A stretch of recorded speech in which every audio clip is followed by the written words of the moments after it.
Council meetings are long and boring. Wouldn't it be great if they were short and unboring? That is why I have invented the 5-minute meeting.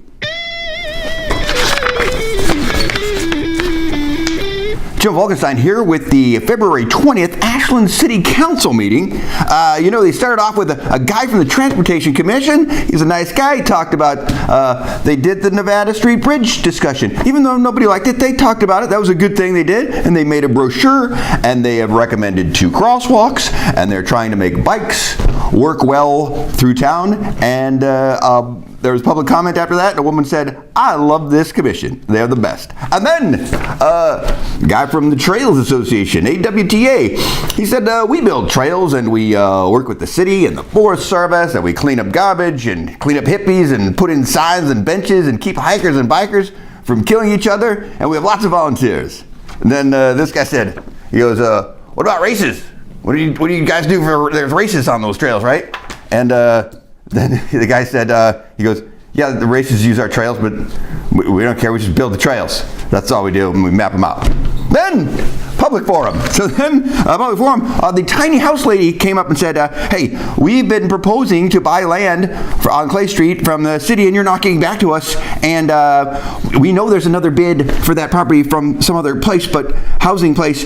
And we're going to have a press conference tomorrow. Man, there. And then there was about 60 seconds of really awkward silence, and nobody said anything, and she went, okay, and then she left. And then another public forum lady was a Paddington Jewel Box lady. She said there was a knife fight on the sidewalk in front of the store. That was very scary. They locked the doors, and police came and handled that. And then there was another police incident in front of the store, very scary. And so she's worried about transient criminals. And then at the end, this guy piped in and said, hey, I want to say something. And he went, hey, tiny house lady, what's up with you? I'm trying to help you tiny house people, and you're, I don't know what your plan is. Are you going to have tiny houses forever, or transients going to live there occasionally? Is it transitional or home or part-time or full-time? And you're not giving me any info, and I've been asking you for info, and you're bad-mouthing the city on social media, and I'm not a big fan of you. He might not have said those words, but, and he said, your little throwing a fit technique here isn't working with me, missy. Paraphrasing, of course, but he was not pleased with tiny house lady. And then the consent agenda. There is a $99,000 transit study being done. The RVTD, Transportation Department, got some money in a tax increase. So if we do an Ashland study for $99,000, figure out where we want to put all the bus stops and stuff, extra ones. Then we give that list to them, and then otherwise they're just going to guess and put bus stops wherever they want. And then the city is buying 8 new trucks for $1.2 million. Seems like a lot, but the city's got over 200 trucks and such, and apparently they got to get new ones all the time, and so it's time for 8 new ones, and it's in the budget. And then it's all approved. City approves that. Good. And 2 other things. Well, I don't know, whatever they were. Then the Ashland Fiber Network, AFN. This guy went on forever talking about the internet. And he says, we're killing it, as in good, we're great, things are getting better, reliability's up, people are signing up more, we are on net neutrality, and this charter guys probably can do whatever they want later, but we're not, we're cool, and we're just as fast as them, and they have 35%, Ashland Fiber Network has 35% of the business, and Ashland and Charter has 55%, so they're gunning for them.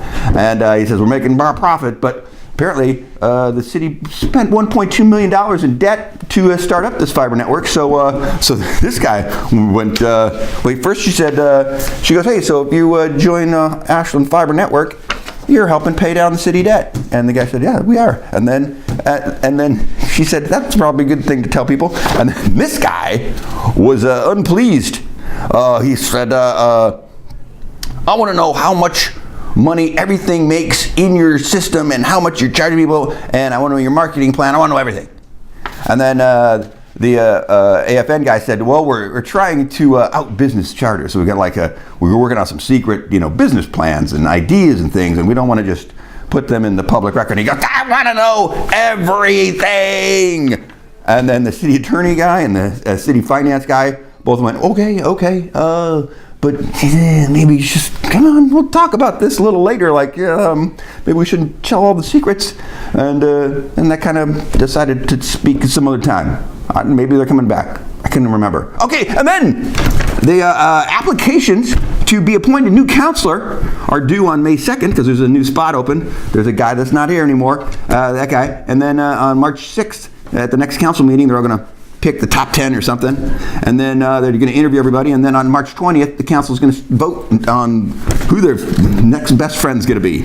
And then they passed the second reading of a law that says no smoking and vaping sales to kids under 21. And then this guy said, I'm watching the SOU Lady Raiders, and they are winning a basketball game. And then this one said, the Resource Center is really keeping people from being homeless. They're doing great work over there. And then this one said, food bank's pretty great. There you go, that's it. 5-minute meeting, you're welcome.